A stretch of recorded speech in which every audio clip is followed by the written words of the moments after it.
안녕하세요. 조윤 목사입니다. 오늘은 누가복음 7장 31절로 35절에 있는 말씀을 함께 나누도록 하겠습니다. 성경 말씀을 한번 보시죠. 누가복음 7장 31절로 35절입니다. 또 이르시되 이 세대의 사람을 무엇으로 비유할까? 무엇과 같은가?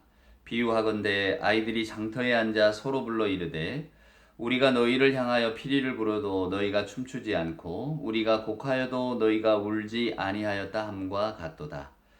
세리요한이 와서 떡도 먹지 아니하며 포도주도 마시지 아니하며 너희 말이 귀신이 들렸다 하더니 인자는 와서 먹고 마시매 너희 말이 보라 먹기를 탐하고 포도주를 즐기는 사람이요 세리와 죄인의 친구로다 하니 지혜는 자기의 모든 자녀로 인하여 옳다함을 얻느니라. 아멘. 예수님께서 세상의 사람들에 대한 특별히 이제 뭐 바리새인들이나 그때 당시에 어떤 뭐랄까 지도자적 입장, 사람들을 판단하기를 좋아하는 이런 사람들을 때로는 꾸짖으시고 또 나무라시는 장면들이 성경에 많이 나옵니다. 근데 이제 오늘 우리가 읽은 이 본문의 말씀도 어쩌면 우리 인간의 가장 깊은 곳을 건드리는 말씀이 아닌가 싶어요. 말씀의 뜻은 간단합니다. 오늘 예수님께서 이 세대의 사람을 누구랑 비유할까?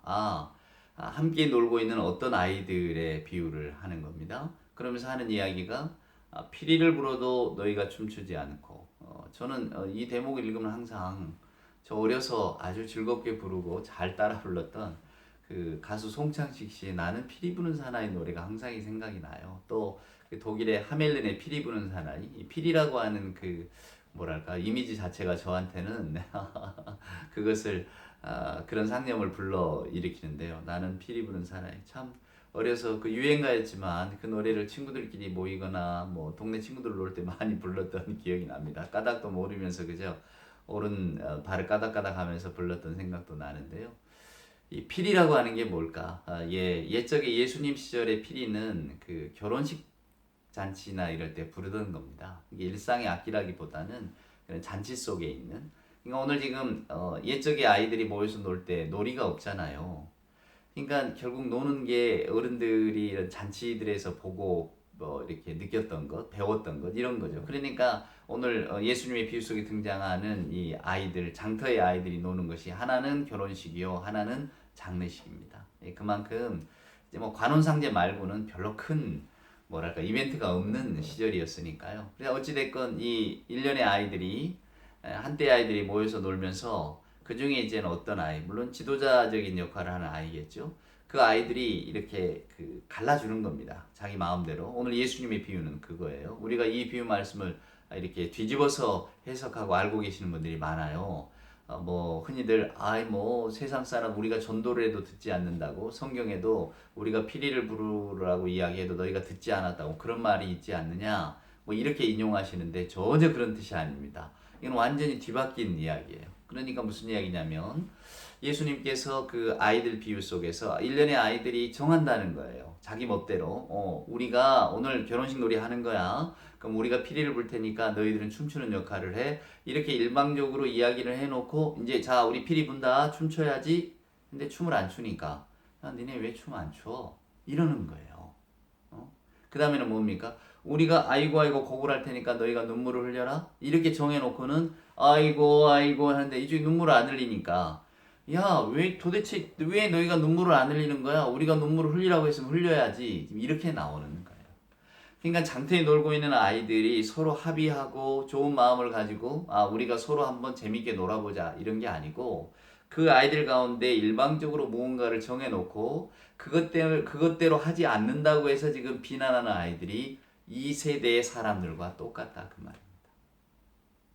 여러분 누가 떠오르십니까? 여러분 주변에 누가 떠오르십니까? 그 사람이 그런 성격을 가졌지 내가 그것 때문에 힘들어하지. 아닙니다. 우리가 다 그렇습니다. 사람이 다 자기중심적이잖아요. 그러니까 우리는 언제나 타인도 내 뜻대로 해주기를 원하는 거죠. 그러니까 마음의 문을 열기보다는 마음의 빗장을 이렇게 지르고 살지 않습니까? 그리고는 정해놔요 다. 세상의 이치도 정해놓고 역할도 정해놓고 그리고는 저 사람의 동의도 구하지 않은 채 내 마음속에 또 내가 정한 대로 내가 결정해 놓은 대로 행동하지 않으면 이제 그 사람을 비난하는 겁니다. 그러니까 오늘 예수님께서 세례요한과 당신의 비유를 드시잖아요. 세례요한이 와서 안 먹으니까 귀신 들렸다 하고, 내가 먹고 마시니까 저거는 이상한 사람이다 이렇게 이야기하니 도대체 어떻게 하자 그 말이에요. 사랑하는 여러분. 응? 먹기를 탐하는 사람이라고 하니 어쩌란 말이냐. 그러면 먹으면 먹었다고 타다고, 먹지 않으면 안 먹었다고 타다니 도대체 너희들의 어떤 그 뭐지 원하는 게 뭐냐 그 말 아니겠어요? 그래서 나중에 지혜라고 하는 것은 그 지혜의 아들들을 보면 그 지혜가 뭔가 알 수 있다라고 이야기합니다. 그러니까 그 사람이 어떤 말을 하고 어떤 생각을 가졌든지 간에 그가 하는 행동을 보면 결국은 그의 마음의 지향점이 어디인가가 드러나게 된다라고 예수님은 말씀하고 있는 거죠. 즉 세상의 사람들의 평가, 세상의 사람들의 판단이 어떠하다는 이야기입니까? 그래서 예수님은 마태복음 7장에서 너희가 헤아리는 그 헤아림으로 너희도 헤아림을 받게 될 것이다 이렇게 말씀하시잖아요. 그러니까 예수님의 눈에 비치는 사람들의 모습은, 사랑하는 여러분, 어떤 사람이 그 사람을 평가하고 재단하는 것이 아니라 하나님이 저 사람을 어떻게 보시는가에 대한 것이 그대로 드러납니다. 그러니까 예수님은 하나님의 눈으로 사람들을 보시는 거죠.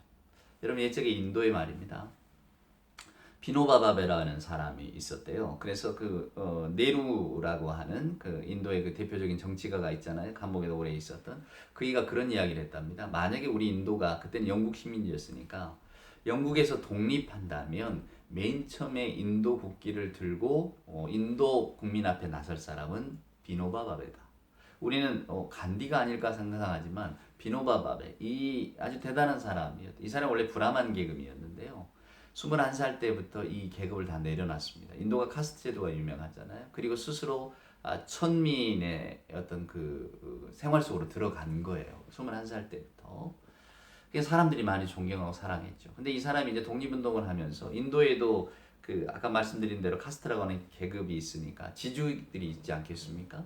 근데 이 지주들을 찾아다녔다는 거예요. 그러니까 이렇게 일반 민중들의 시선에서 볼 때는 왜 비노바바베가 저런 일을 하는가? 근데 비노바바베 이야기는 무슨 이야기냐? 그 사람이 한 운동이 부단 운동인데요.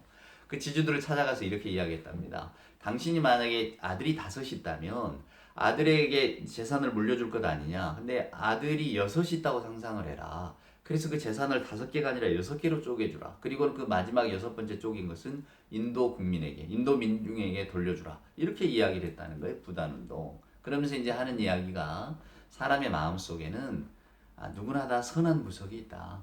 그 선한 마음의 문을 두드리는 것이 내 역할이었다. 뭐 이렇게 말을 했다는 거죠. 저도 그 말이 굉장히 공감을 합니다. 사랑하는 여러분.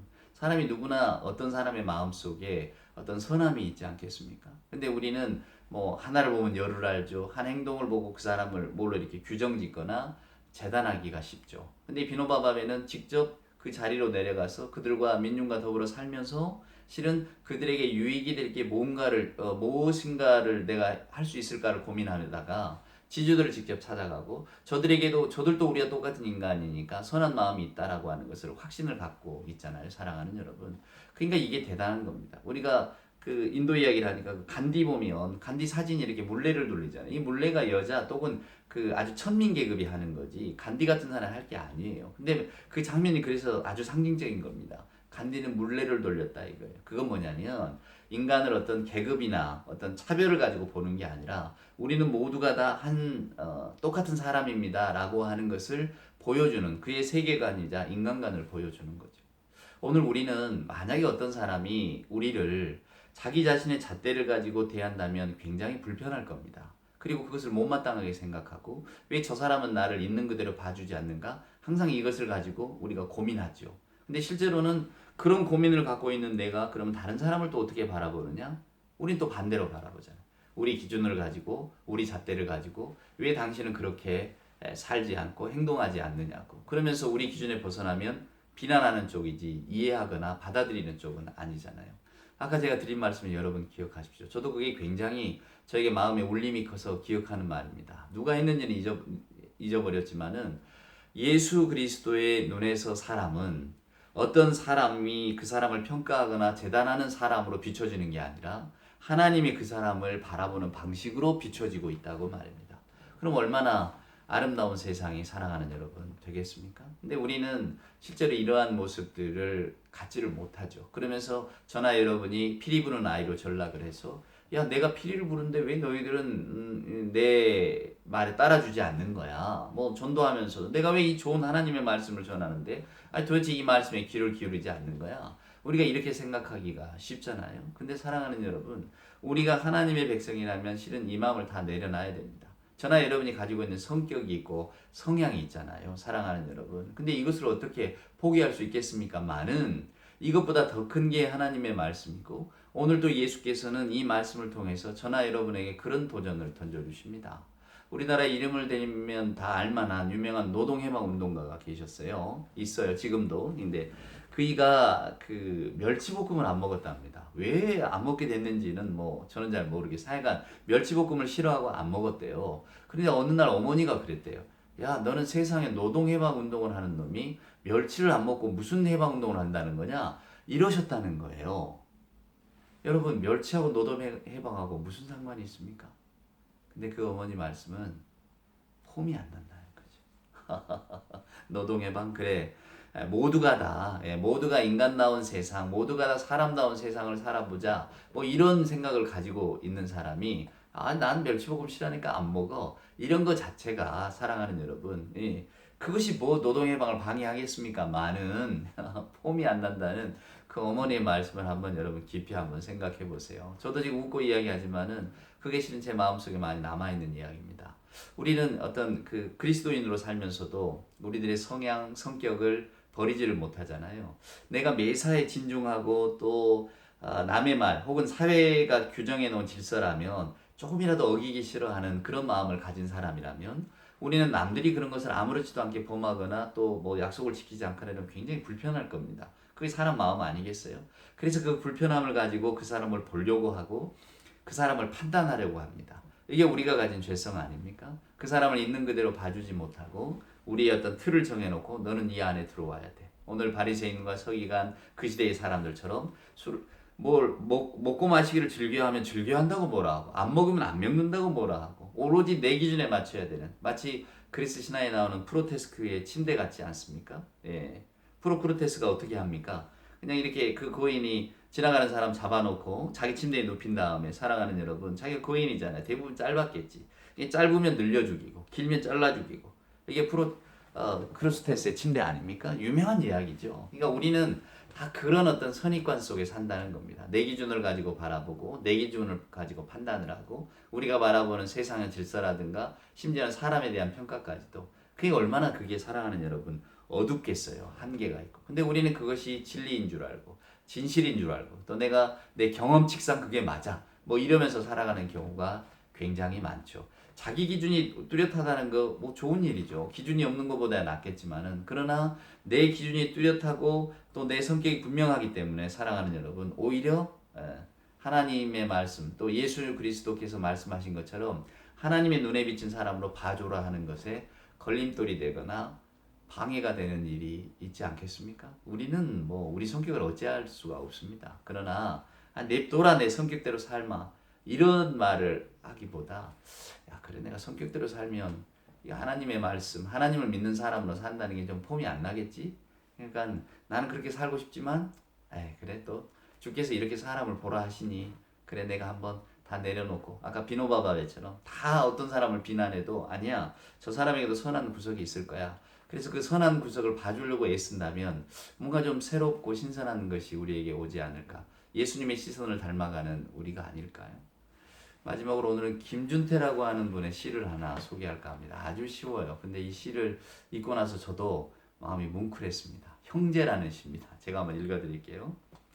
초등학교 1, 2학년 얘들이련가 광주시 연제동 연꽃마을 목욕탕 키가 큰 8살쯤의 형이란 녀석이 이마에 피도 안 마른 6살쯤 아우를 때밀이용 베드에 벌러덩 눕혀놓고서 엉덩이, 어깨, 발바닥, 배, 사타구니, 구석까지 손을 넣어 마치 그의 어미처럼 닦아주는 것이었다. 그게 보기에도 영 좋아 오래도록 바라보던 나는 형제여 늙어 죽는 날까지 서로 그렇게 살아라 중얼거려 주다가 갑자기 눈물방울을 떨구고 말았다. 그래요. 우리가 이 시인의 고백처럼 형제여 늙어 죽을 때까지 서로 그렇게 살아라. 예. 그렇게 살 수 있다면 얼마나 좋을까? 우리 예수님께서도 어쩌면 저와 여러분에게 서로 좀 연민을 품고 살아라 이렇게 가르쳐 주시는지 몰라요. 근데 저희들은 연민 따위는 다 버려두고 오직 어떤 기준, 어떤 정의, 또 내 생각, 내 판단을 아주 크게 여긴 채 오히려 하나님의 말씀을 경외하는 이 성경 말씀을 읽으면서도 그래 나는 피리를 부르는 사람이지 근데 그것을 안 따라주는 사람들이 잘못한 거야. 우리는 이렇게 세상을 바라보고 사람을 바라보고 또 살아가고 있는 것은 아닌가. 오늘 이 말씀을 통해서 한번 생각해 봅니다. 여러분 기억하십시오. 오늘 본문에 나오는 피리 부는 아이는 하나님의 말씀을 온전하게 전하는 그래서 그것을 안 들어주는 세상 사람들이 잘못된 거다 이렇게 말하는 게 아닙니다. 자기 기준, 자기 판단, 자기 생각을 앞세우고 자기가 모든 것을 정해놓고 거기에 따라오지 않는다고 사람들을 나무라고 평가하고 재단하는 그것을 예수님은 이 시대의 사람들의 특징이라고 오늘 말씀하고 계시니 어찌 이 시대의 사람들인 우리가 가슴 뜨끔하며 또 이 말씀을 받아들이지 않을 수 있겠습니까? 오늘 이 말씀을 깊이 생각하시면서 예수를 믿되 좀 폼나게 믿어보는 우리가 될 수 있기를 기도합니다.